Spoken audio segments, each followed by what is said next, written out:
Hello guys, welcome back to my channel accountancy with Ruhani. तो आज हम इस वीडियो में करेंगे next chapter, that is books of original entry special purpose subsidiary books. Last video में हमने जो है कैश बुक किया था, ठीक है। तो आज हम इस वीडियो में क्या करेंगे कि जो स्पेशल पर्पस के लिए हम सब्सिडरी बुक्स बनाते हैं उसके बारे में पढ़ेंगे।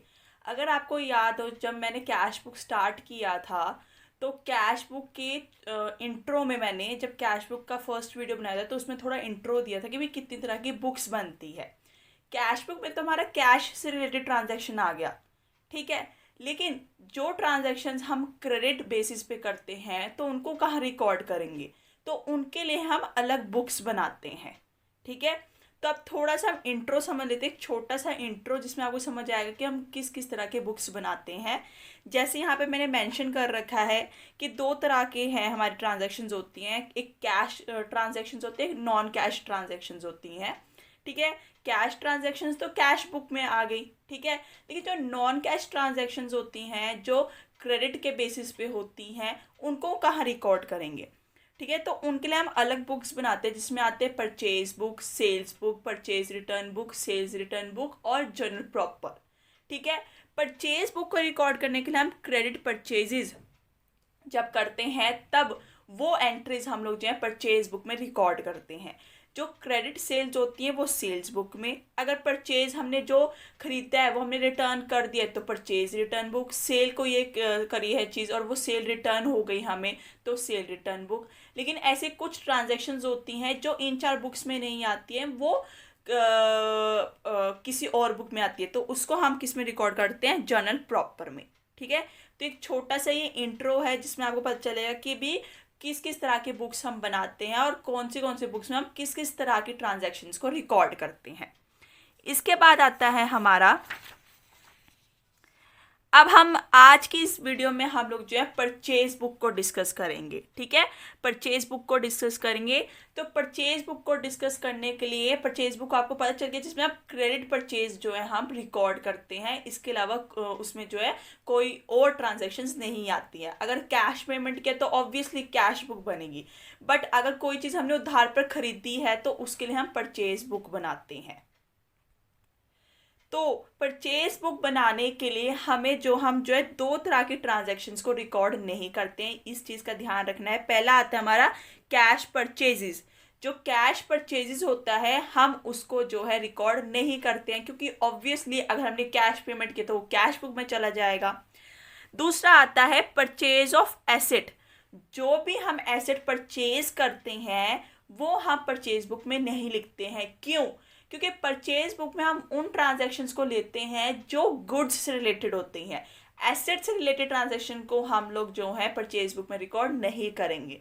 अगर हमने कैश पेमेंट करी है, कोई एसेट खरीदा और उसकी कैश पेमेंट करी है, तो हम क्या करेंगे, उसको कैश बुक में डाल देंगे।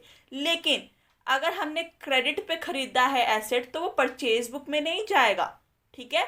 वो हम कहाँ डालेंगे, जर्नल प्रॉपर में, ठीक है, उसमें डालेंगे। परचेज ऑफ एसेट जो है नहीं आता है परचेज बुक में, चाहे हमने क्रेडिट पे क्यों ना खरीदा हो, ठीक है। हम उसमें सिर्फ गुड्स से रिलेटेड ट्रांजैक्शन ही करते हैं। आप कुछ इंपॉर्टेंट पॉइंट्स को मेमोराइज करेंगे जब परचेज बुक बनाएंगे तो कौन कौन से पॉइंट्स हमें याद रखने हैं। पहला आता है कि जो ट्रेड डिस्काउंट है, ट्रेड डिस्काउंट जो है हमारा माइनस होएगा, ठीक है। पहले ये याद रखना है कि जब हम लोग जो है गुड्स जो हमने परचेज करी है उसकी वैल्यू लिख ली, फिर जो वैल्यू आएगी उसमें से हमने जो है ट्रेड डिस्काउंट माइनस करना है। और दूसरा क्या है, जीएसटी हमें ऐड करना है। जीएसटी हम ऐड क्यों करते हैं, क्योंकि सपोज मैं कोई स्केच का पैकेट नहीं, सपोज मैं मैकडी गई हूँ, ठीक है, और मैं मैकडी जाती हूँ और मैं बर्गर लेती हूँ, तो वो क्या करते हैं, ठीक है, जो सेलर होता है वो क्या करेगा, वो हमें टैक्स भी लगा देगा, ठीक है। मैं परचेजर हूँ, मैं बर्गर खरीद रही हूँ, ठीक है, तो वो क्या करेगा, मेरे को टैक्स भी देना पड़ेगा, वो जीएसटी ऐड कर देगा, ठीक है। क्योंकि जो सेलर होता है वो कस्टमर से जो है टैक्स को रिकवर करता है, फिर वो आगे गवर्नमेंट को पे करता है, तो इसलिए हम जीएसटी को ऐड करेंगे। और ट्रेड डिस्काउंट इसलिए माइनस करेंगे क्योंकि वो हमें डिस्काउंट मिल रहा है। तो एक ये पॉइंट रिमेंबर करना है, सबसे पहले ट्रेड डिस्काउंट माइनस करेंगे फिर जीएसटी को ऐड करेंगे। दूसरा आता है जैसे एक्सपेंसेस आ गए, फ्रेट, कार्टेज, कैरेज, जो भी एक्सपेंसेस आ गए या तो हम उसको ऐड करके दिखा सकते हैं। आइदर एडेड, या तो हम उसको ऐड करके दिखा सकते हैं, ठीक है, या फिर उसकी जर्नलाइज कर सकते हैं, मतलब जर्नल एंट्री पास कर सकते हैं हम उसकी, ठीक है। वो हमारे ऊपर है कि हमें वो कैसे करना है, ठीक है, लेकिन दोनों तरीके जो है सही होंगे। अब हम क्या करेंगे, एक परचेज बुक का छोटा सा क्वेश्चन करेंगे, प्रैक्टिकल क्वेश्चन, ठीक है। काफ़ी इजी क्वेश्चन है और काफ़ी स्कोरिंग क्वेश्चन है। बस आपको ध्यान रखना है कि जो परचेज बुक बनानी है वो किससे रिलेटेड बनानी है और उसमें कौन कौन से ट्रांजेक्शन्स आएंगे और कौन कौन से नहीं आएंगे। सबसे पहले हम क्वेश्चन को पढ़ लेते हैं एक बार। Enter the following transactions in the purchase book of superior cloth house. हम सुपीरियर क्लॉथ हाउस का जो है परचेज बुक बना रहे हैं, तो इसी से रिलेटेड हम ट्रांजैक्शन को जो है रिकॉर्ड करेंगे। हमने क्या किया है, 2019 के दे रखे हैं हमें ईयर का, और अप्रैल मंथ का हमें जो है ट्रांजैक्शंस दे रखी है।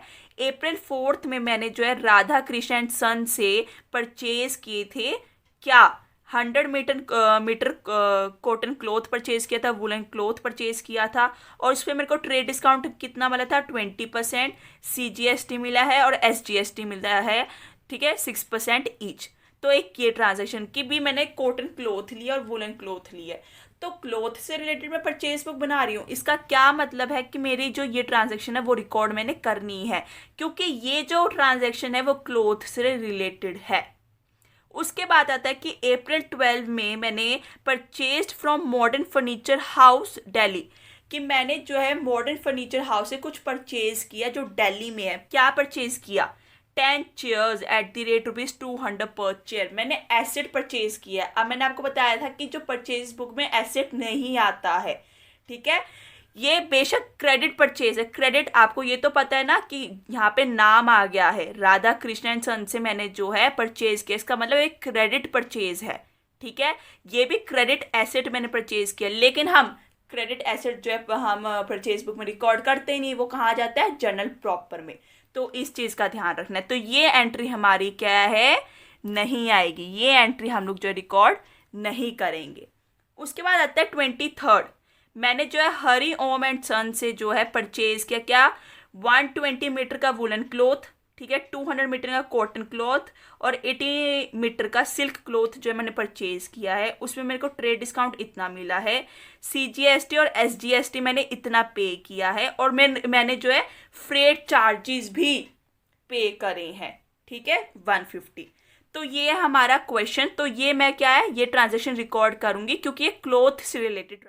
तो अब हम देखेंगे फॉर्मेट क्या होता है परचेज बुक का। सबसे पहले हम जिसका परचेज बुक बना रहे हैं, जिसकी बुक बना रहे हैं, उसका नाम आएगा। हम books of superior cloth house की हम जो परचेज बुक बना रहे हैं, तो उसका नाम आ गया, फिर आप लिखेंगे परचेज बुक। उसके बाद फॉर्मेट क्या बनाना है, सबसे पहले डेट का column, name of supplier, account to be credited, हमने सप्लायर से चीज़ खरीदी है इसलिए नेम ऑफ सप्लायर आएगा, इनवॉइस नंबर आएगा, LF आएगा, डिटेल्स आएगा, कॉस्ट आएगी, CGST आएगा, SGST आएगा, IGST आएगा, फ्रेट चार्जेस का कॉलम आएगा क्योंकि हमने लास्ट ट्रांजैक्शन में हमने फ्रेट चार्जेस को पे किया है, और टोटल आएगा।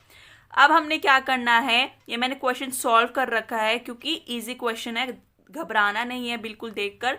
हमने जो है सिंपल कैलकुलेशन करनी है, ठीक है। सबसे पहले हमने क्या करना है, ईयर लिखना है 2019 और अप्रैल 4, ठीक है। फिर हमने जो है सप्लायर का नाम लिखना है राधा कृष्णा एंड सन्स, ठीक है। हमने जो सप्लायर का नाम है राधा कृष्णा एंड सन्स, ठीक है, उसका नाम लिखा राधा कृष्णा एंड सन्स, ठीक है। इनवॉइस नंबर क्या है हमारा, 305 इनवॉइस नंबर लिख दिया।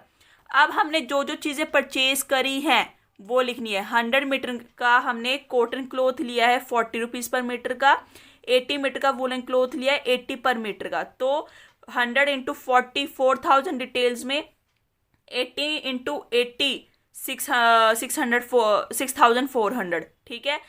अब इसका टोटल करेंगे कितना आया, 10,400। इसमें से हमें TDS माइनस करना है 20%, क्योंकि हमने TDS जो है पे करा है।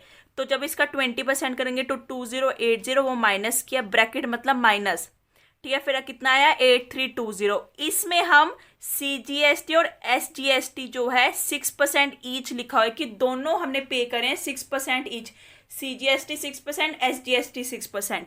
जब आप 8320 का 6% करोगे तो एक आएगा आपका 499.2, ठीक है। तो दूसरा भी आपका 499.2 बनेगा, तो टोटल मैंने जो है माइनस कर दिया है, तो कितना प्लस कर दिया है 998.4, तो कितना बना 9318.4।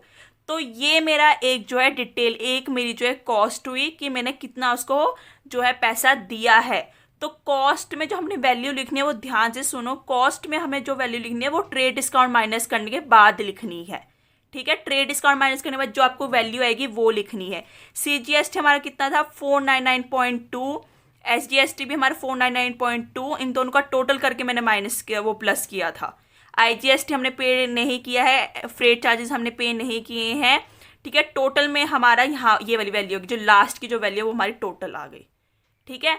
अब जो 12th हमारी ट्रांजैक्शन थी वो हमें रिकॉर्ड नहीं करनी है, ठीक है, क्योंकि ये एसेट से रिलेटेड है, तो ये हम परचेज बुक में नहीं लेंगे।